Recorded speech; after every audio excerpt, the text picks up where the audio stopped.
السلام علیکم ورحمۃ اللہ وبرکاتہ۔ 5 سال کی علیحدگی کے بعد اقصیٰ اور اریب دوبارہ ایک ہی کمرے میں تھے۔ اقصیٰ نے بستر کے درمیان تکیہ رکھ کر ایک لکیر بنا دی اور سنجیدگی سے کہا، یہ لائن دیکھ رہے ہو؟ اس پار تم اور اس پار میں۔ میرے قریب آنے کی کوشش مت کرنا۔ اریب نے ہلکی مسکراہٹ کے ساتھ جواب دیا، اقصیٰ یہ سب کچھ تھوڑا بچکانا نہیں لگ رہا؟ اقصیٰ نے سخت لہجے میں کہا، بچکانا ہو یا نہ ہو، بس وعدہ کرو تو مجھے ہاتھ نہیں لگاؤ گے؟ ٹھیک ہے، وعدہ رہا، میں تمہیں نہیں چھوؤں گا۔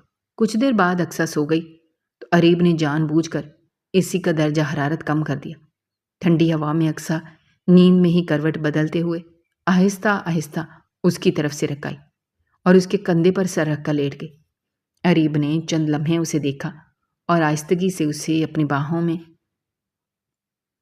ہال کے اندر کہکہوں کا شور ایک قیامت برپا کر رہا تھا، مگر سٹیج پر بیٹھی اقصیٰ کا دل کسی ویرانے میں دھڑک رہا تھا۔ اس کی دونوں کزنز اس کے دائیں بائیں بیٹھی اسے سنبھالنے کی ناکام کوشش کر رہی تھیں، جبکہ اس کی بڑی بہن بار بار اقصیٰ کے گالوں پر بہتے آنسوؤں کو ٹیشو سے صاف کر رہی تھی، مگر جیسے ہی ایک قطرہ خشک ہوتا دوسرا آنکھ کی دہلیز پھلانگ جاتا۔ رخصتی کا وقت سر پر تھا اور یہ جدائی کا وہ لمس تھا جو اقصیٰ کی رگوں میں زہر کی طرح اتر رہا۔ سٹیج سے نیچے اریب اپنے دوستوں کے ساتھ کھڑا تھا۔ اس کی نظریں ہٹ ہی نہیں رہی تھیں، مگر اس کے چہرے کے تاثرات عجیب کشمکش میں تھے۔ وہ دیکھ رہا تھا کہ اقصیٰ رو رہی ہے اور اسے شدت سے احساس ہو رہا تھا کہ 5 سال کی دوری نے سب کچھ بدل دیا ہے۔ اب وہ ایک دوسرے کے لیے اجنبی تھے، مگر اریب کے دل میں ایک عجیب سا اعتماد تھا کہ وہ اپنی محبت سے اس سرد مہری کو پگھلا لے گا۔ امی مجھے مت بھیجیں، میں نہیں جا سکتی۔ اقصیٰ نے اپنی ماں کے گلے لگ کر سسکیاں بھری تو حال میں ایک سناٹا چھا گیا۔ اریب دور کھڑا یہ منظر دیکھ رہا تھا۔ اس کا دل چاہا کہ ابھی آگے بڑھے، اقصیٰ کو اپنی باہوں میں لے کر کہے کہ اسے اب کبھی رونے نہیں دے گا، مگر وہ نہیں جانتا تھا کہ جب اقصیٰ کو وہ اپنا سمجھ کر ڈھونڈ رہا ہے، وہ تو اسے بدگمان ہونے کی انتہا پر ہے۔ رخصتی کا مرحلہ اپنے کربناک انجام کو پہنچا۔ گاڑی میں بیٹھتے ہوئے اقصیٰ نے پیچھے مڑ کر بھی نہیں دیکھا، جیسے وہ اپنے وجود کا ایک حصہ وہیں چھوڑ کر آئی ہو۔ گھر پہنچ کر سسرال میں اسے روایتی رسموں کے لیے تھال کے پاس بٹھایا گیا۔ تھال میں دودھ اور پھولوں کے درمیان انگوٹھی چھپائی گئی۔ سب کے چہروں پر ایک جوش تھا، اریب بھائی جیتیں گے، اریب بھائی جیتیں گے۔ گھر کے لوگ شور مچا رہے تھے۔ اقصیٰ نے بے دلی سے اپنا ہاتھ تھال میں ڈالا۔ انگوٹھی اس کی انگلیوں سے ٹکرائی، مگر اس نے اسے تلاش کرنے یا گھمانے کی کوشش نہ کی۔ اس کا ہاتھ ایک مجسمے کی طرح ساکت رہا۔ سب اسے دیکھ کر ہنس رہے تھے، مگر اریب کی نظریں اقصیٰ کے ان بے روح ہاتھوں پر تھیں جو اس وقت اس رسم سے زیادہ اپنے نصیب کو کوس رہے تھے۔ کمرے میں داخل ہوتے ہی اقصیٰ کا سانس جیسے اٹک سا گیا۔ کمرہ گلاب کی پتیوں سے بھرا ہوا تھا، لیکن اسے یہ گلاب نہیں، اپنی آزادی کا کفن لگ رہے تھے۔ اریب بیڈ کے قریب پہنچا۔ اس کی آنکھوں میں گہرائی تھی۔ وہ اپنا ہاتھ آگے بڑھا کر اس کا گھونگھٹ اٹھانے ہی والا تھا کہ اقصیٰ بجلی کی تیزی سے پیچھے ہٹی، جیسے اسے کسی نے مارا ہو۔ میرے قریب مت آنا اریب، ورنہ اچھا نہیں ہوگا۔ میں نے پہلے بھی کہا تھا، یہ نکاح صرف کاغذوں کا تھا، اور آج جو رخصتی ہوئی ہے وہ میری مرضی کی نہیں ہے، میرے والدین کی مجبوری کا نتیجہ ہے، لہٰذا مجھ سے کسی قسم کی امید مت رکھنا۔ اریب کے چہرے پر ایک تلخ مسکراہٹ ابھری۔ تمہیں کیا لگتا ہے اقصیٰ، تم مجھ سے دور بھاگ سکو گی؟ پرانی باتوں کو اب دفن کر دو، اب ہم حقیقت میں ایک ہیں۔ اقصیٰ کی آنکھیں انگاروں کی طرح دہک اٹھیں۔ کبھی نہیں، تم صرف ایک دھوکے باز ہو اریب۔ میں کبھی نہیں بھولوں گی کہ تم نے میرے ساتھ کیا کیا تھا۔ اریب نے اپنے کوٹ کی آستین اوپر کی۔ اس کی آواز میں اب صبر کا دامن چھوٹ رہا تھا۔ تو آخر کار کیا کرو گی؟ کیا میرا قتل کرو گی یا خود کو ختم کر لو گی؟ بس بہت ہوا، اب تم میری بیوی ہو، جاؤ چینج کرو اور واپس بیڈ پر آؤ۔ مجھے مزید انتظار پسند نہیں۔ میں چینج کرنے جا رہی ہوں، اور خبردار جو میرے پیچھے آنے کی کوشش کی۔ اقصیٰ اسے نفرت بھری نظروں سے گھورتی ہوئی واش روم میں بند ہو گئی۔ 10 منٹ بعد جب اقصیٰ باہر آئی تو اس کا چہرہ سرخ ہو چکا تھا، شاید رو رو کر یا شاید اپنی انا کی جنگ ہارنے کی وجہ سے۔ اس نے الماری سے تکیے نکالے، اسے بیڈ کے بالکل درمیان میں رکھ کر ایک لمبی سیدھی لکیر کھینچ دی۔ یہ لائن دیکھ رہے ہو؟ اس پر تم اور اس پر میں، خبردار جو اسے عبور کیا، اس نے اریب کو دھمکی امیز لہجے میں کہا۔ اریب نے بیڈ پر بیٹھ کر اس تکیے کی دیوار کو دیکھا اور ایک زوردار کہکا لگایا۔ اقصیٰ، کیا واقعی یہ بچکانہ حرکتیں تمہیں سکون دے رہی ہیں؟ تم کتنی ناسمجھ ہو۔ یہ تکیہ نہیں، میری صبر کی دیوار ہے، اور میں اسے کب گرا دوں تمہیں معلوم نہیں۔ بچکانہ ہو یا نہ ہو، بس وعدہ کرو تم مجھے ہاتھ نہیں لگاؤ گے۔ اقصیٰ کی آواز میں اب بھی وہی ضد تھی۔ ٹھیک ہے، وعدہ رہا، میں تمہیں نہیں چھوؤں گا۔ اریب نے لائٹ بند کی اور لیٹ گیا۔ کمرے میں اندھیرا چھا گیا۔ اقصیٰ کو لگ رہا تھا کہ وہ جیت گئی ہے، مگر اسے یہ خبر نہیں تھی کہ اریب اس کھیل کا پرانا کھلاڑی ہے۔ جیسے ہی اقصیٰ کی آنکھ لگی، اریب نے اسی کا درجہ حرارت کم کر دیا۔ کمرے میں ٹھنڈک ایک طوفان بن کر پھیل گئی۔ اقصیٰ ٹھنڈ سے سکڑنے لگی، اس کے دانت بجنے لگے۔ نیند میں، بے چینی کے عالم میں وہ کروٹیں بدلنے لگی، اور پھر ایک لمحہ ایسا آیا کہ وہ نیم غنودنی میں خود بخود اس تکیے کی لکیر کو پار کر گئے۔ اس کا سر آہستہ سے اریب کے کندھے پر آ ٹکا تھا۔ اریب نے آنکھیں کھولی، ایک فاتحانہ مسکراہٹ اس کے لبوں پر بکھری۔ اس نے ایک لمحہ اسے اپنی باہوں میں محسوس کیا، اس کے بالوں کی خوشبو سونگھی، اور پھر اسے اپنی گرفت میں ایسے مضبوط کیا جیسے وہ اسے اپنی روح میں قید کر لینا چاہتا ہو۔ اب اقصیٰ جو اپنی انا کے حصار میں قید تھی، بے خبری میں اپنے دشمن کی پناہ میں تھی۔ مگر کچھ دیر بعد اقصیٰ کی آنکھ کھلی۔ اس نے خود کو اریب کی گرم گرفت میں پایا۔ اس کے سر کا بوجھ اریب کے مضبوط کندھے پر تھا، اور اس کے ہاتھ اریب کے سینے پر۔ یہ احساس اسے ایک جھٹکے کی طرح لگا۔ وہ اچھل کر بیڈ کے دوسرے کونے پر جا گری۔ اریب کی آنکھ بھی کھل چکی تھی۔ وہ اسے ایک فاتحانہ مسکراہٹ کے ساتھ دیکھ رہا تھا۔ میں نے تم سے کہا تھا کہ مجھ سے دور رہنا، وہ بے بسی کے عالم میں بولی۔ میں نے کچھ نہیں کیا، تم خود میرے قریب آئی، اور مجھ پر اب ایسے الزامات لگا رہی ہو، اریب نے طنزی انداز میں اٹھتے ہوئے کہا۔ اقصیٰ کا چہرہ غصے سے سرخ ہو گیا، اس کی آنکھوں میں آنسو امڈ آئے۔ آپ تو شروع سے ہی ایسے ہیں، کبھی آپ نے اپنی غلطی نہیں مانی، ہمیشہ دوسرے کو غلط کہتے ہیں۔ وہ سسکیاں بھرتے ہوئے بیڈ سے نیچے اتری اور کمرے سے نکلنے کے لیے مڑی۔ اریب نے تیزی سے آگے بڑھ کر اس کا ہاتھ پکڑ لیا۔ اب رخصتی ہو چکی ہے، اب تم کچھ نہیں کر سکتی۔ پہلے الگ بات تھی، صرف نکاح تھا، مگر اب تمہارے والدین نے خود میرے ساتھ رخصت کیا ہے۔ اس کی گرفت مضبوط تھی۔ اقصیٰ نے اسے ایک زوردار جھٹکا دیا۔ تمہاری ہمت کیسے ہوئی مجھے ہاتھ لگانے کی؟ وہ دیوانیوں کی طرح کمرے میں ادھر ادھر دیکھنے لگی۔ اس کی نظر ٹیبل پر رکھی پھلوں کی ٹوکری پر پڑی۔ اس نے وہاں سے ایک تیز دھار چھری اٹھائی۔ تمہیں کیا لگا سارا حساب برابر ہو گیا؟ 5 سال جو میں تڑپی ہوں، اب تمہیں اس کا حساب چکانا ہوگا۔ اس نے ہنستے ہوئے اپنے بازو پر گہرا کٹ لگا لیا۔ خون کا فوارہ چھوٹا اور وہ لڑکھڑا کر گر گئے۔ اریب کی چیخ پورے گھر میں گونج اٹھی تھی۔ وہ دیوانہ وار اسے اٹھانے کے لیے دوڑا۔ اقصیٰ کی آنکھیں کھلی ہوئی تھیں اور وہ مسکرا رہی تھی۔ اس نے خون آلود بازو کے ساتھ اریب کو دیکھا۔ 5 سال پہلے تم نے کہا تھا نا، تم مجھے کبھی نہیں اپناؤ گے۔ اب میں نے تمہارے لیے ہی خود کو ختم کیا ہے۔ وہ بے ہوشی کے عالم میں اس کی باہوں میں جھول گئی۔ اریب اسے اٹھائے کمرے سے باہر بھاگا۔ سب گھر والے سو رہے تھے، مگر اس کا شور کسی طوفان کی طرح خاموشی کو چیر گیا۔ گاڑی کے ٹائروں کی چیخ نے اسپتال کے خاموش ماحول میں ایک سنسنی پھیلا دی تھی۔ اریب نے بے دردی سے بریک لگائی، دیوانہ وار گاڑی سے باہر نکلا۔ اس کی باہوں میں اقصیٰ بے سدھ پڑی تھی۔ اریب کی سفید شرٹ پر اقصیٰ کے خون کے دھبے اس کی بربادی کا اعلان کر رہے تھے۔ وہ ایمرجنسی کی طرف بھاگا۔ اس کی آواز میں ایک ایسی تڑپ تھی اور وحشت تھی جو کسی عام انسان میں نہیں ہوتی۔ ڈاکٹر، ڈاکٹر پلیز جلدی آئیں، میری بیوی کو بچا لیں۔ اس کی دھاڑ سے پورا کوریڈور گونج اٹھا۔ نرسیں اور 2 ڈاکٹر تیزی سے اس کی طرف لپکے۔ انہوں نے اقصیٰ کو سٹریچر پر لٹایا اور تیزی سے اندر لے گئے۔ اریب بھی ساتھ اندر آ گیا تھا۔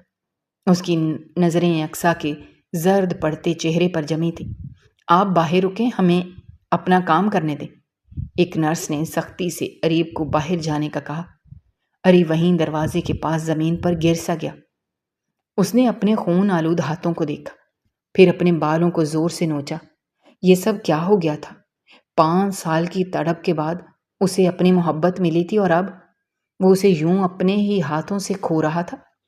اس کی آنکھوں میں آنسو تھے جو وہ کسی کو نہیں دکھانا چاہتا تھا، مگر اندر ہی اندر وہ ٹوٹ رہا تھا۔ آدھے گھنٹے بعد دروازہ کھلا اور ایک سینئر ڈاکٹر باہر آیا۔ اس کے ماتھے پر پسینہ اور چہرے پر شدید غصہ تھا۔ اریب تیزی سے اٹھ کر اس کے پاس پہنچا۔ ڈاکٹر، میری بیوی کیسی ہے؟ اس کی آواز میں ایک لرزش تھی۔ ڈاکٹر نے اسے گھورتے ہوئے ایک ٹھنڈی سانس لی۔ ہم نے اس کی جان تو بچا لی ہے، خون بہت بہہ گیا ہے، کٹ کافی گہرا تھا، لیکن یہ خودکشی کا کیس ہے اور ہم اسے ایسے ہی ڈسچارج نہیں کریں گے۔ آپ کے کہنے پر ہم نے فوری علاج کر دیا، مگر اب ہمیں پولیس کو بلانا ہوگا۔ اریب کے چہرے کے تاثرات اچانک بدل گئے۔ دکھ اور خوف کی جگہ ایک شدید غصے نے لے لی۔ اس کی آنکھوں میں شعلے بھڑک اٹھے۔ اس نے آگے بڑھ کر ڈاکٹر کے کوٹ کا کالر پکڑ لیا۔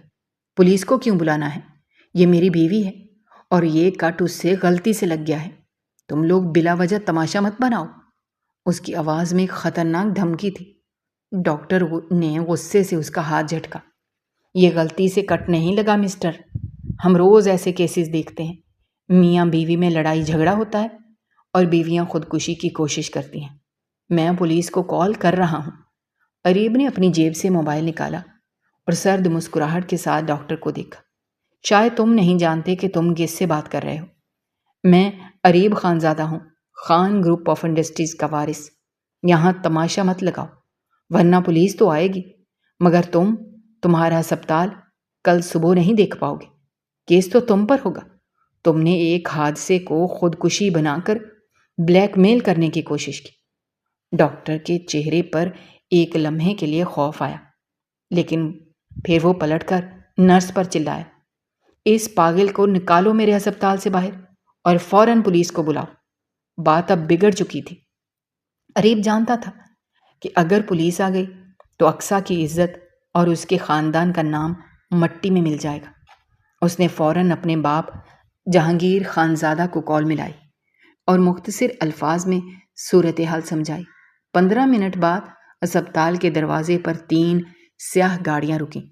جہانگیر خانزادہ اپنے مخصوص روب اور دبدبے کے ساتھ اندر داخل ہوئے۔ ان کے ساتھ وردی میں ملبوس علاقے کا ایس ایچ او بھی تھا، جو جہانگیر خان کا پرانا دوست تھا۔ ایس ایچ او نے آتے ہی ڈاکٹر کو ایک طرف لیا۔ کچھ دیر بعد ڈاکٹر کا رنگ اڑا ہوا تھا اور وہ سر ہلاتے ہوئے پیچھے ہٹ گیا۔ جہانگیر خان نے اریب کے کندھے پر ہاتھ رکھا اور سختی سے کہا، یہ سب کیا تماشا ہے اریب؟ میں نے تمہیں کہا تھا کہ اس کا خیال رکھنا۔ وہ ٹوٹی ہوئی ہے اور تم نے پہلی ہی رات یہ ہنگامہ کھڑا کر دیا۔ ڈیڈ وہ پاگل ہو گئی ہے، میں نے اسے چھوا تک نہیں، اس نے خود پر چھری چلا دی۔ اریب نے جھنجھلاتے ہوئے جواب دیا، مگر اس کی نظریں بار بار وارڈ کے بند دروازے کی طرف اٹھ رہی تھیں جہاں اقصیٰ بے ہوش پڑی تھی۔ ایس ایچ او نے آ کر جہانگیر خان کو یقین دلایا، خان صاحب آپ فکر نہ کریں، میں نے رپورٹ میں حادثہ ہی لکھوایا ہے۔ پھل کاٹتے ہوئے چھری پھسل گئی، اب آپ انہیں گھر لے جا سکتے ہیں۔ گھر والے جو ہسپتال کے باہر کھڑے تھے اب اندر آ چکے تھے۔ اریب کی ماں رو رہی تھی، جبکہ اقصیٰ کے والدین کو ابھی تک خبر نہیں دی گئی تھی۔ سب کو یہی بتایا گیا تھا کہ یہ محض ایک حادثہ ہے۔ اریب آہستہ سے وارڈ کا دروازہ کھول کر اندر داخل ہوا۔ اقصیٰ ہوش میں آ چکی تھی۔ اس کا چہرہ پیلا زرد پڑا تھا، مگر اس کی آنکھوں میں اب بھی وہی باغیانہ چمک تھی۔ اریب کو دیکھتے ہی اس نے اپنا منہ دوسری طرف پھیر لیا۔ اریب اس کے بیڈ کے قریب آیا اور جھک کر اسے دیکھا۔ اس کی آنکھوں میں بیک وقت شدید غصہ بھی تھا اور ایک عجیب سی بے بسی بھی۔ چلو اب تمہاری وجہ سے کتنا بڑا تماشا لگ گیا ہے، اب چل کر گاڑی میں بیٹھو۔ اریب کا لہجہ سخت اور کاٹدار تھا۔ اقصیٰ نے اسے خونخوار نظروں سے دیکھا اور رونے لگی۔ مجھے تمہارے ساتھ نہیں جانا، تو مجھے میرے گھر چھوڑ دو۔ اریب نے طنزیہ ہنسی ہنسی، جیسے گھر سے یہاں اٹھا کر لایا ہوں، یہاں سے اٹھا کر گھر بھی لے جا سکتا ہوں۔ زیادہ تماشا لگانے کی ضرورت نہیں ہے، یہ حساب تو میں تم سے گھر جا کر پوچھوں گا کہ تمہاری ہمت کیسے ہوئی خود کو نقصان پہنچانے کی۔ اقصیٰ نے سینہ تان کر جواب دیا، میری اپنی جان ہے، چاہے میں اسے نقصان پہنچاؤں یا ختم کر لوں، تمہیں اس سے کیا؟ تم کون ہوتے ہو مجھ پر حق جتانے والے؟ اریب کو اس کی اس ضد پر شدید غصہ آیا، مگر اسے اقصیٰ کے کمزور اور زرد چہرے کو دیکھ کر لاشعوری طور پر پیار بھی آنے لگا۔ محبت آخر کار اپنا رنگ دکھا رہی تھی۔ اس نے ایک لمبی سانس لی، اپنے غصے کو قابو کیا اور آگے بڑھ کر اس کا وہ ہاتھ پکڑ لیا جس پر پٹی بندھی تھی۔ اقصیٰ درد سے کراہ کر رہ گئی۔ اس کی آنکھوں میں بے اختیار آنسو آ گئے۔ اریب کا دل ایک لمحے کے لیے دھک سے رہ گیا، مگر اس نے اپنی گرفت ڈھیلی نہیں کی۔ اس نے اقصیٰ کو بیڈ سے نیچے اتارا اور اپنے مضبوط بازو کا سہارا دے کر اسے کھڑا کیا۔ اقصیٰ کی کمزوری کی وجہ سے وہ اریب کے سینے سے لگ گئی۔ یہ ایک بے اختیار مگر شدید رومانٹک لمحہ تھا۔ اقصیٰ نے پیچھے ہٹنے کی کوشش کی، مگر اریب نے اسے اپنے ساتھ لگائے رکھا۔ وہ اسے سہارا دے کر کوریڈور سے باہر لایا۔ باہر سب گھر والے موجود تھے۔ سب کی نظریں ان دونوں پر گڑی ہوئی تھیں۔ اریب نے ان سب کو یہ باور کروایا تھا کہ یہ ایک حادثہ تھا، مگر اقصیٰ کے چہرے کی سرد مہری کچھ اور ہی کہانی سنا رہی تھی۔ وہ اسے گاڑی میں بٹھا کر گھر کی طرف روانہ ہوا۔ ہسپتال سے واپسی کا سفر ایسی خاموشی میں گزرا جو کسی بھی طوفان سے زیادہ خوفناک تھی۔ گھر پہنچ کر اریب اسے سیدھا اپنے بیڈ روم میں لے آیا۔ کمرے کی گلاب کی مہک اب اقصیٰ کو سانس لینے میں دشواری پیدا کر رہی تھی۔ وہ کمرے کے وسط میں کھڑی ہوئی، اس کا زرد چہرہ، بازو پر بندھی سفید پٹی، آنکھوں میں چھپی نفرت اریب کے صبر کا امتحان لے رہی تھی۔ اریب نے کمرے کا دروازہ مقفل کیا اور اقصیٰ کی طرف بڑھا۔ چلو اب بیڈ پر جا کر لیٹو، تمہیں آرام کی ضرورت ہے۔ اس کی آواز میں اب وہ سختی نہیں تھی، بلکہ ایک نرمی تھی جو اقصیٰ کو مزید بے چین کر رہی تھی۔ اقصیٰ نے اپنی کمزوری کو پاؤں میں دباتے ہوئے ایک قدم پیچھے لیا۔ میں یہاں نہیں لیٹوں گی، میں صوفے پر ٹھیک ہوں، اس نے اپنی انا کو ڈھال بنا کر کہا۔ اریب کی آنکھوں میں ایک چمک سی آئی۔ وہ ایک جست میں اس کے قریب پہنچا اور اس کی ٹھوڑی تھام کر اسے اپنی آنکھوں میں دیکھنے پر مجبور کیا۔ اقصیٰ، میری برداشت کا امتحان مت لو۔ تم میری بیوی ہو اور میں تمہیں اس صوفے پر پڑا نہیں دیکھ سکتا۔ کیا تمہیں لگ رہا ہے کہ میں تمہارے قریب آ کر کچھ کروں گا؟ کیا تم واقعی مجھے اتنا ہی ظالم سمجھتی ہو؟ تم ظالم نہیں، تم وہ ہو جس نے میرا اعتبار توڑا ہے۔ اقصیٰ نے اس کی گرفت سے چہرہ چھڑایا۔ اس کی آنکھوں میں آنسوؤں کا ایک نیا سیلاب تھا۔ تمہارے لیے یہ صرف ایک رخصتی ہے، لیکن میرے لیے یہ ان 5 سالوں کا اختتام ہے جو میں نے تنہائی اور اذیت میں گزارے ہیں۔ میں تمہارے قریب نہیں رہ سکتی کیونکہ مجھے اب بھی تمہاری خوشبو سے گھن آتی ہے۔ اریب کے چہرے کے تاثرات ایک پل میں بدل گئے۔ وہ خاموشی سے پلٹا اور بیڈ کے دوسرے کونے پر بیٹھ گیا۔ تمہیں مجھ سے گھن آتی ہے؟ پھر بھی تم کل رات نیند میں میرے سینے سے لپٹی ہوئی تھی۔ وہ کیا تھا اقصیٰ؟ کیا وہ تمہاری انا تھی یا تمہاری سچی محبت جو تم چھپانا چاہتی ہو؟ اقصیٰ کا سانس حلق میں اٹک گیا۔ وہ محض ایک بے اختیاری تھی، سردی سے بچنے کی ایک کوشش۔ اسے اپنی محبت سمجھنے کی بھول مت کرنا۔ اریب کھڑا ہوا اور اس کے قریب پہنچ کر اس کے ماتھے کو اپنے ماتھے سے جوڑ دیا۔ اقصیٰ نے آنکھیں بند کر لی۔ کیا تم مجھے معاف نہیں کر سکتی؟ کیا 5 سال کا یہ فاصلہ تمہیں میری پیاس کا اندازہ نہیں کروا سکتا؟ معافی؟ کبھی نہیں۔ اقصیٰ پھوٹ پھوٹ کر رو پڑی تھی۔ وہ کھڑکی کی طرف بھاگی جیسے وہاں اسے کوئی سکون مل جائے گا۔ اریب نے اسے پیچھے سے اپنی مضبوط باہوں میں بھر لیا۔ اس کی ٹھوڑی اقصیٰ کے کندھے پر تھی۔ میں بہک گیا تھا اقصیٰ، اس لیے میرا جنون غصے میں بدل گیا تھا۔ تم میری زندگی ہو، میری روح ہو۔ اریب کی نامالود آواز اقصیٰ کے کانوں میں پگھلے ہوئے سیسے کی طرح اتری۔ اقصیٰ نے اس کے بازوؤں کو جکڑ کر کہا، تمہیں کیا لگتا ہے 5 سال پہلے کی وہ باتیں میں بھلا چکی ہوں؟ نہیں، میں کبھی نہیں بھلا پاؤں گی۔ اریب نے اسے اپنی طرف گھمایا۔ اس کی آنکھوں میں اب صرف محبت اور پچھتاوا تھا۔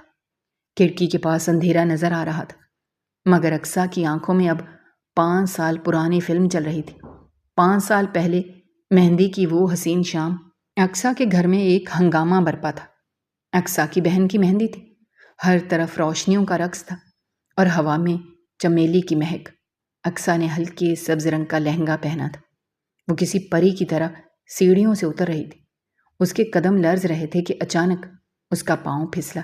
سنبھلو، ایک گہری مانوس آواز آئی۔ اس سے پہلے کہ وہ نیچے گرتی، اریب کے مضبوط بازوؤں نے اسے اپنی گرفت میں لے لیا تھا۔ وہ دونوں کچھ لمحوں کے لیے وہاں ساکت کھڑے رہے۔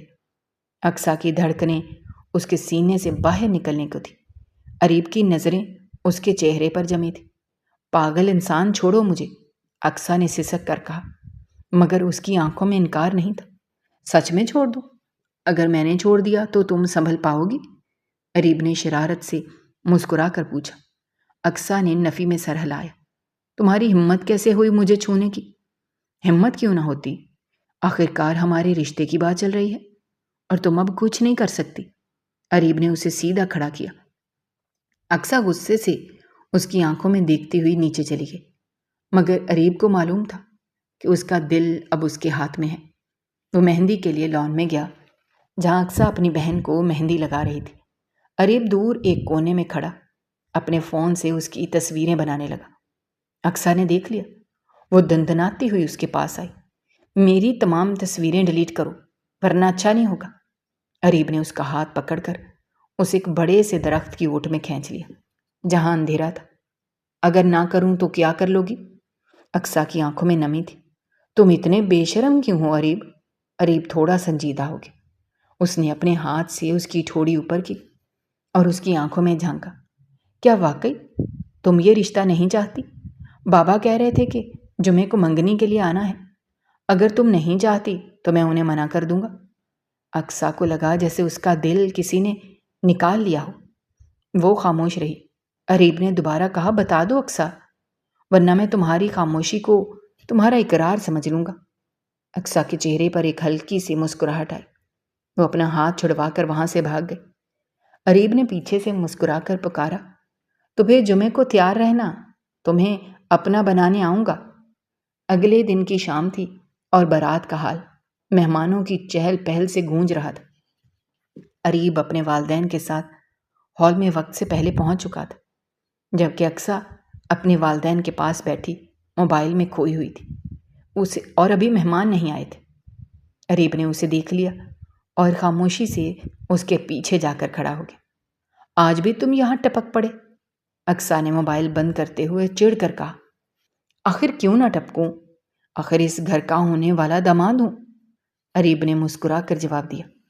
اقصیٰ کھلکھلا کر ہنس پڑی اور بولی، اچھا جی، اس گھر کے ہونے والے داماد ہیں تو جا کر کیٹرنگ وغیرہ چیک کر لیں، کیونکہ آپ کا کوئی سالہ نہیں ہے تو یہ سارا کام آپ کو ہی دیکھنا پڑے گا۔ یہ وہ لمحہ تھا جب دونوں نے ایک دوسرے کی محبت کو دل میں تسلیم کر لیا تھا، حالانکہ نوک جھونک کی آڑ میں وہ اپنے جذبات چھپاتے رہے۔ رات گئے۔ جب اقصیٰ کی بہن کی رخصتی ہوئی تو اقصیٰ پھوٹ پھوٹ کر رو پڑی۔ اریب نے خاموشی سے پیچھے سے آ کر اس کے کندھے پر ہاتھ رکھا۔ اقصیٰ نے جلدی سے آنسو صاف کیے اور وہاں سے ہٹ گئی۔ اگلے دن اسے ایک میسج موصول ہوا جس میں لکھا تھا، تمہیں کس کلر کا ڈریس چاہیے؟ امی پوچھ رہی تھیں تو سوچا خود ہی پوچھ لوں۔ اقصیٰ نے جواب دیا، میرا دل بہت اداس ہے، آپ ہی چلی گئی ہیں، میرا کسی چیز میں دل نہیں لگ رہا، یہ منگنی پوسٹ پون نہیں ہو سکتی؟ اریب نے سرد مہری سے جواب دیا، نہیں۔ اور آخر کار جمعے کا دن آ پہنچا۔ اقصیٰ کے گھر میں خوب ہلچل تھی، رشتے دار آئے ہوئے تھے۔ اقصیٰ کو انگوٹھی پہنانے کے بعد اچانک اریب سب کے سامنے بول اٹھا، میں منگنی نہیں کرنی تھی۔ ہال میں سناٹا چھا گیا، سب حیران رہ گئے۔ اریب کے والد اسے ڈانٹنے لگے کہ یہ کیا مذاق ہے۔ اریب نے مسکرا کر کہا، میرا مطلب ہے کہ میں منگنی نہیں چاہتا تھا، میں سیدھا شادی چاہتا تھا۔ سب لوگ ہنسنے لگے اور ایک لمحے کے لیے اقصیٰ کی آنکھوں میں آئے آنسو مسکراہٹ میں بدل گئے۔ یہ طے پایا کہ ابھی نکاح کر لیا جائے اور پڑھائی کے بعد رخصتی ہوگی۔ رات کو اریب کی کال آئی مگر اقصیٰ نے نہیں اٹھائی کیونکہ وہ اس مذاق پر بہت دکھی تھی۔ پھر بڑی مشکل سے جب کال اٹھائی تو وہ سوری کرنے لگا تھا۔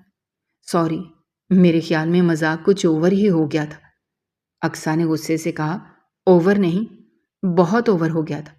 مجھے تم پر بہت غصہ آ رہا ہے۔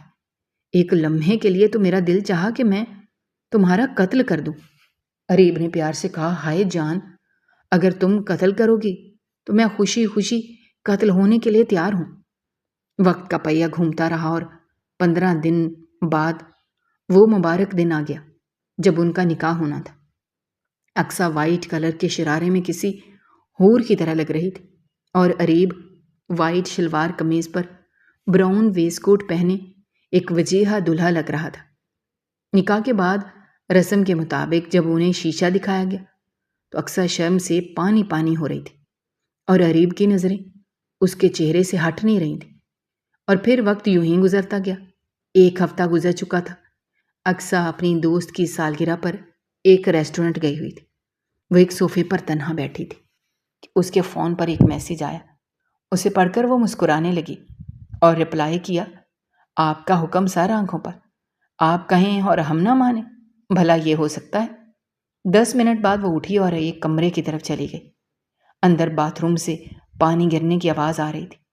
اسے لگا اریب اندر ہے، لیکن جیسے ہی وہ صوفے پر بیٹھی، اریب باہر سے اندر آیا۔ اس کی آنکھوں میں غصہ تھا۔ اس نے اقصیٰ کو دیکھتے ہوئے زوردار تھپڑ مارا اور چیخ کر کہا، مجھے معلوم نہیں تھا تم اس طرح کی بازاری عورت ہو۔ یہاں پر ہوٹلوں میں تم اپنے یاروں کو ملنے کے لیے آتی ہو۔ جب مجھے بتایا گیا تھا تو پہلے میں نے یقین نہیں کیا، مگر اب اپنی آنکھوں سے دیکھ لیا ہے۔ اقصیٰ نے روتے ہوئے کہا، نہیں، ایسی بات نہیں ہے۔ میں اپنی دوست کی برتھ ڈے پارٹی میں آئی تھی اور ابھی آپ نے میسج کیا، اس لیے میں اندر آئی۔ اریب نے غصے میں کہا، تمہارا دماغ ٹھیک ہے؟ مجھے بے وقوف بنا رہی ہو؟ اپنے عاشقوں سے بات کر رہی ہو؟ اسی وقت باتھ روم سے ایک لڑکا باہر نکلا اور بولا، جانے من تم آ گئی، میں نے کتنا انتظار کیا۔ اریب نے اقصیٰ کو آخری بار دیکھا اور کہا، جو رشتہ تھا وہ ختم ہو گیا، جلد سے جلد تمہیں اس رشتے سے آزاد کر دوں گا۔ یہ کہتے ہی وہ وہاں سے چلا گیا۔ کمرے کی فضا میں ابھی تک اریب کے الفاظ گونج رہے تھے، وہ الفاظ جو کسی تیز دھار خنجر کی طرح اقصیٰ کے دل کو چیر گئے تھے۔ اقصیٰ کو یوں لگا جیسے اس کی سانسیں ہمیشہ کے لیے رک گئی ہوں۔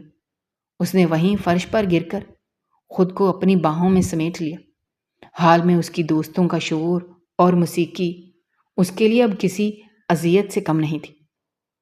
کچھ دیر بعد وہ روتے ہوئے وہاں سے نکلی اور گھر آ کر اپنے کمرے میں خود کو قید کر لیا۔ 3 دن تک وہ کسی سے نہیں ملی، نہ کچھ کھایا، نہ کسی سے بات کی۔ وہ صرف اس طلاق نامے کا انتظار کر رہی تھی جو اسے یقین تھا کہ اریب اب بھیجے گا، مگر اسے کیا خبر تھی کہ طلاق سے بڑی سزا اس کی منتظر تھی۔ 3 دن بعد جب اس کے موبائل کی گھنٹی بجی تو سکرین پر ساس کا نمبر جگمگا رہا تھا۔ اس نے کانپتے ہاتھوں سے فون اٹھایا تو ان کی آواز میں ایک عجیب سی سرد مہری اور فیصلہ تھا۔ بیٹا، اریب امریکہ جا رہا ہے اپنی پڑھائی مکمل کرنے کے لیے۔ وہ اب وہاں شفٹ ہو رہا ہے، تمہیں کوئی اعتراض تو نہیں ہے؟ اقصیٰ کو لگا جیسے اس کے پیروں تلے سے زمین نکل گئی ہو۔ وہ کچھ نہ کہہ سکی، بس خاموشی سے فون بند کر دیا۔ اریب کے جانے کا مطلب تھا ایک ایسا طویل انتظار جس کا کوئی اختتام نہیں تھا۔ وہ امریکہ چلا گیا اور پیچھے چھوڑ گیا صرف ایک خالی پن اور ایسے سوالات جن کے جواب صرف وقت کے پاس تھے۔ پھر اسی اذیت میں 4 سال اور 10 ماہ گزر گئے۔ وقت کے دھارے نے بہت کچھ بدل دیا، مگر اقصیٰ کے دل کا زخم ویسا ہی تازہ تھا۔ وہ اب ایک ایسی عورت بن چکی تھی جس کے اندر کی ساری رنائی ختم ہو چکی تھی۔ ایک دن اسے اطلاع ملی کہ اریب واپس آ چکا ہے اور وہ اب رخصتی کروانا چاہتا ہے۔ اقصیٰ کے گھر میں جب یہ بات پہنچی تو سب خوش تھے، مگر اقصیٰ نے چیخ کر کہا کہ مجھے رخصتی نہیں، مجھے طلاق چاہیے۔ اس کے والدین نے اسے چپ کرا دیا اور یوں وہ دن آ گیا جو اس کے لیے کسی موت سے کم نہیں تھا۔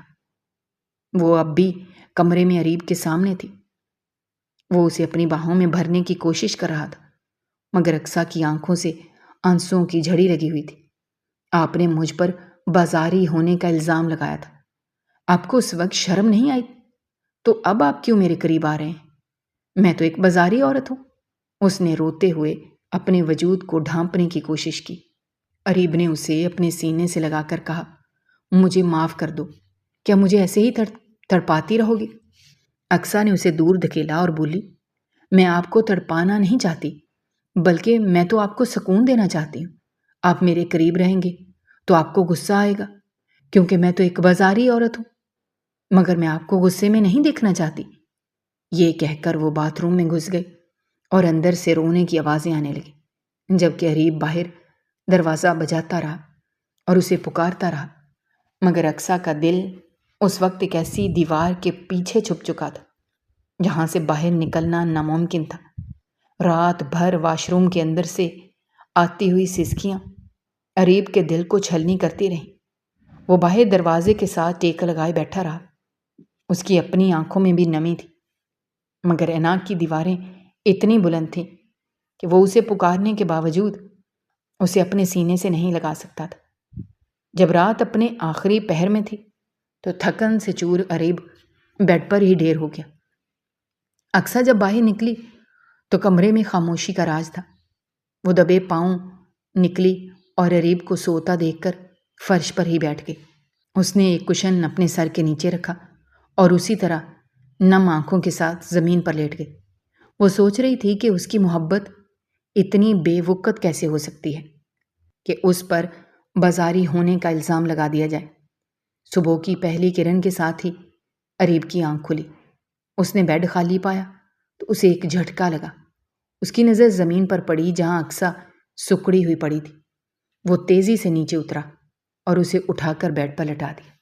اقصیٰ کے ماتھے سے بکھرے ہوئے بالوں کو ہٹاتے ہوئے اس کے ہاتھ لرز رہے تھے۔ اقصیٰ کی آنکھ کھلی تو سامنے اریب کا پرسکون مگر غمزدہ چہرہ تھا۔ اس نے ایک دم سے اٹھنے کی کوشش کی اور اسے ڈانٹتے ہوئے کہا، آپ یہاں کیا کر رہے ہیں؟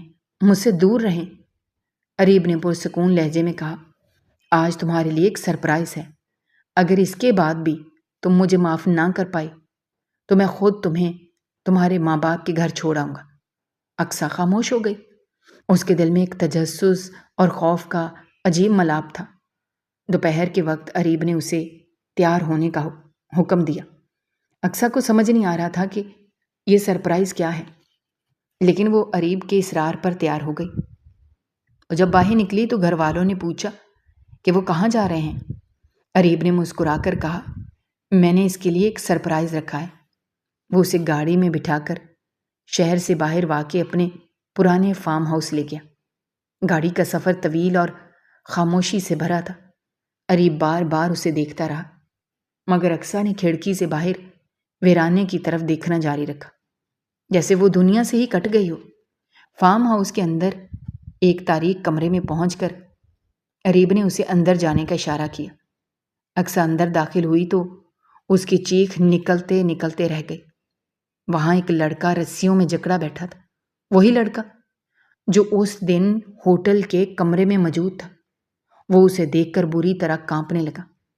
اریب نے کمرے میں داخل ہوتے ہوئے کہا، یہ ہے تمہارا مجرم۔ اقصیٰ نے لڑکے کو دیکھا، پھر اریب کی طرف مڑ کر کہا، نہیں، یہ میرا مجرم نہیں ہے، یہ تو غیر تھا۔ اس نے تو جو کیا سو کیا۔ اصل مجرم آپ ہیں، جس نے اس کی بات پر یقین کر لیا۔ اریب کی آنکھوں میں ندامت کے آنسو تھے۔ بس کر دو، اب معاف کر دو مجھے، میں بہک گیا تھا، میری بیوی کسی اور کے ساتھ ہے۔ اقصیٰ نے سرد مہری سے پوچھا، اسے یہاں کیوں قید کر رکھا ہے؟ یہ پچھلے 1 مہینے سے یہاں قید ہے، جب تم رخصتی کے لیے نہیں مان رہی تھی۔ میں نے سوچ رکھا تھا جب تم مان جاؤ گی تو تمہیں یہاں لاؤں گا۔ اب یہ تمہارا مجرم ہے، تم نے اس کے ساتھ جو کرنا ہے کرو۔ اقصیٰ نے کہا، میں اس کے ساتھ کچھ نہیں کرنا چاہتی، کیونکہ محبت کرنے والے جب یقین نہ کریں تو سارا قصور ان کا ہوتا ہے۔ آپ نے مجھ پر شک کیا ہے۔ یہ کہہ کر وہ باہر نکل گئی اور اریب اس کے پیچھے پیچھے چل دیا۔ فارم ہاؤس سے واپسی کا سفر ایک ایسی آگ میں گزر رہا تھا جس کی تپش سے گاڑی کا ماحول بھی سلگ رہا تھا۔ اریب سٹیئرنگ پر ہاتھ جمائے خاموش تھا، مگر اس کی گرفت اتنی سخت تھی کہ اس کی انگلیوں کے جوڑ سفید پڑ چکے تھے۔ اقصیٰ کھڑکی سے باہر ویرانے کی طرف دیکھ رہی تھی۔ اس کے دل میں شکایات کا ایک ایسا انبار تھا جسے وہ اب مزید برداشت نہیں کر سکتی تھی۔ ٹھیک ہے، تم مجھے معاف نہیں کرنا چاہتی تو میں تمہیں آزاد کر دوں گا۔ اریب کی آواز میں ایک ایسی شکست خوردگی تھی جو اقصیٰ نے پہلے کبھی نہیں دیکھی تھی۔ اگر تم کہو تو میں تمہیں ادھر سے ہی تمہارے ماں باپ کے گھر ڈراپ کر دیتا ہوں۔ میں تمہیں اپنی زندگی میں زبردستی قید نہیں رکھ سکتا۔ اقصیٰ کی آنکھوں میں نمی تیرنے لگی۔ اس نے مڑ کر اریب کی طرف دیکھا۔ یہ محبت ہے آپ کی؟ میں انکار کر رہی ہوں تو آپ بھی میری بات مان گئے۔ یہ محبت نہیں ہے، یہ صرف ایک سمجھوتا ہے۔ اب آپ واقعی مجھے میرے ماں باپ کے گھر چھوڑ دیں۔ بس اب میں نے آپ کے ساتھ نہیں رہنا۔ اریب نے اچانک گاڑی ایک طرف روکی۔ وہ اپنی جگہ پر ساکت ہو گیا۔ اس نے اپنا سر اسٹیئرنگ پر رکھ دیا اور دونوں ہاتھوں سے بالوں کو جکڑ لیا۔ اس کے اندر کا انسان رو رہا تھا۔ تم عورتوں کی بھی سمجھ نہیں آتی۔ تم چاہتی کیا ہو؟ اس کے بعد وہ ہنسا، ایک ایسی ہنسی جس میں درد اور طنز دونوں تھے۔ بس اب میں تمہیں گھر لے جاؤں گا، چاہے تم جتنا بھی احتجاج کرو۔ میں نے 5 سال اس لمحے کے لیے انتظار کیا ہے کہ تم میرے ساتھ ہو۔ اب میں تمہیں خود سے دور نہیں کر سکتا۔ گاڑی دوبارہ سٹارٹ ہوئی۔ اقصیٰ خاموش رہی، مگر اس کے دل میں ایک طوفان تھا۔ وہ اریب کے گھر جانے کے لیے تو مان گئی تھی، مگر اس کا دل اب بھی اس بازاری والے الزام کے کانٹے سے چھلنی تھا۔ گھر پہنچ کر جب وہ دونوں اپنے کمرے میں داخل ہوئے تو اریب کی حالت غیر ہونے لگی۔ ہسپتال کا واقعہ، فارم ہاؤس کا دباؤ اور پھر اقصیٰ کی سرد مہری، یہ سب اس کے اعصاب پر حاوی ہو چکا تھا۔ اسے شدید سر درد اور بخار محسوس ہونے لگا۔ وہ لڑکھڑا کر بیڈ پر جا گرا۔ کچھ دیر بعد جب اقصیٰ کو احساس ہوا تو وہ اس کے پاس آ گئی۔ اریب، آپ کو کیا ہوا؟ اقصیٰ نے اسے گرتے دیکھا تو اس کی ساری انا ایک پل میں پگھل گئی۔ وہ تیزی سے اس کے قریب پہنچی۔ اریب نے بند آنکھوں کے ساتھ کہا، کچھ نہیں ہوا، بس سر پھٹا جا رہا ہے۔ تم جا سکتی ہو، تمہیں میری دیکھ بھال کرنے کی کوئی ضرورت نہیں ہے۔ اقصیٰ نے اس کی بات انسنی کر دی۔ وہ تیزی سے کچن کی طرف بھاگی اور ٹھنڈا پانی اور تولیہ لے آئی۔ اس نے اریب کے ماتھے پر ٹھنڈی پٹی رکھی، اس کا ہاتھ اپنے ہاتھ میں لیا۔ اریب کا جسم آگ کی طرح تپ رہا تھا۔ میں نے کتنی مرتبہ آپ سے کہا ہے کہ غصہ نہ کیا کریں، مگر آپ میری ایک نہیں سنتے۔ اقصیٰ کی آواز میں اب وہ کرختگی نہیں تھی، بلکہ ایک نرمی تھی جو اریب کے دل کو سکون پہنچا رہی تھی۔ اور اقصیٰ کو بھی معلوم نہیں تھا کہ وہ کب تم سے آپ پر آ گئی تھی۔ اریب نے آنکھیں کھولی اور دھندلی نظروں سے اقصیٰ کے چہرے کو دیکھا، جو اس وقت کسی مسیحا کی طرح اس کی دیکھ بھال کر رہی تھی۔ اریب کا بخار شدت اختیار کر چکا تھا۔ کمرے میں نیم تاریکی تھی اور صرف ایک بیڈ لیمپ کی مدھم روشنی اقصیٰ کے چہرے کے خد و خال کو نمایاں کر رہی تھی۔ اقصیٰ کی انگلیاں مسلسل اریب کے ماتھے پر پٹیاں بدل رہی تھیں۔ ہر لمحہ جو گزر رہا تھا اقصیٰ کے دل سے شکایتوں کے بوجھ کو کم کر رہا تھا اور اس کی جگہ پرانے پیار کی تڑپ کو لا رہا تھا۔ وہ اریب کی بے بسی کو دیکھ کر خود کو سنبھال نہیں پا رہی تھی۔ اس کا شوہر جو کبھی ایک مضبوط چٹان کی طرح ہوتا تھا، آج ایک معمولی سے بخار کے آگے ہار مان چکا تھا۔ اقصیٰ، مجھے چھوڑ دو، اریب نے غنودگی میں بڑبڑایا۔ میں نے تمہیں صرف اذیت ہی دی ہے، مجھ سے دور ہو جاؤ۔ اقصیٰ نے جھک کر اس کے بالوں کو پیار سے سہلایا اور اس کے کان کے پاس سرگوشی کی۔ میں کیسے چھوڑ دوں آپ کو؟ آپ نے تو میرا دل ہی نہیں، میری روح بھی اپنے نام کا رکھی ہے۔ اریب نے آہستہ سے آنکھیں کھولی۔ اس کی نظریں اقصیٰ کے چہرے پر ٹک گئیں۔ اس کے چہرے پر ایک عجیب سی سکینت اور خوشی کے آثار تھے۔ اس نے اپنا کانپتا ہوا ہاتھ آگے بڑھایا اور اقصیٰ کے گال کو چھوا۔ کیا تم نے سچ میں مجھے معاف کر دیا ہے؟ اقصیٰ کے آنسوں کا ایک قطرہ اریب کے ماتھے پر گرا۔ جی، یہ وہم نہیں ہے، یہ میرا وہ فیصلہ ہے جو میں نے اپنی انا کو مار کر لیا ہے۔ آپ کا شک، آپ کا غصہ سب اپنی جگہ، مگر آپ کا یہ درد مجھ سے نہیں دیکھا جاتا۔ میں آپ سے بہت محبت کرتی ہوں اریب، شاید اتنی جتنی آپ بھی مجھ سے نہیں کرتے۔ اریب نے اسے اپنے بازوؤں کی گرفت میں لینے کی کوشش کی، مگر کمزوری کی وجہ سے اس کے ہاتھ گر گئے۔ اقصیٰ نے خود ہی اسے اپنے سینے سے لگا لیا۔ وہ اسے اپنے باہوں میں ایسے محسوس کر رہی تھی جیسے برسوں کی مسافتیں ایک پل میں سمٹ گئی ہوں۔ کمرے میں خاموشی تھی، مگر ان کی دھڑکنیں ایک دوسرے کے ساتھ ہم آہنگ ہو رہی تھیں۔ یہ ایک ایسا لمحہ تھا جس میں ماضی کے تمام زخم دھل رہے تھے۔ اریب کا بخار آہستہ آہستہ کم ہونے لگا، مگر وہ اب بھی اقصیٰ کی باہوں میں قید تھا۔ آئندہ کبھی شک نہیں کروں گا، اس نے نحیف آواز میں اقصیٰ کے بالوں میں منہ چھپاتے ہوئے کہا۔ تمہیں کھونے کا ڈر ہی تھا جس نے مجھے دیوانہ کر دیا تھا۔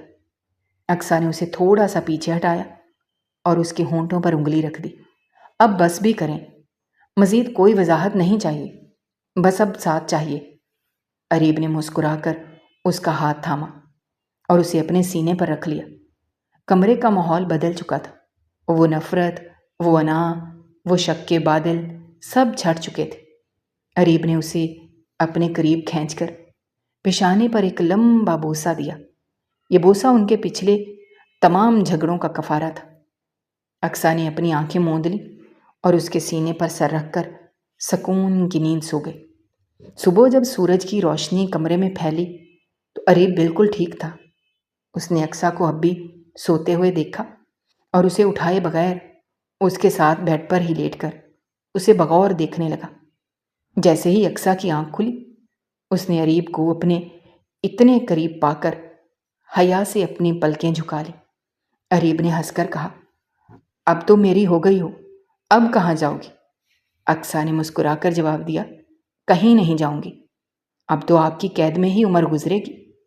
ان کی زندگی کی ایک نئی اور خوبصورت شروعات ہو چکی تھی۔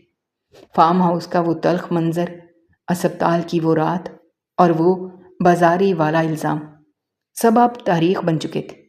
اب صرف محبت تھی، ایک دوسرے پر مکمل اعتماد تھا۔ دوستو، ہماری آج کی یہ کہانی آپ کو کیسی لگی؟ کمنٹ باکس میں اپنی رائے کا اظہار کرنا مت بھولیے گا، اور اگر آپ ہمارے چینل پر نئے ہیں تو چینل کو سبسکرائب کرنا بھی مت بھولیے گا۔ شکریہ، اللہ حافظ۔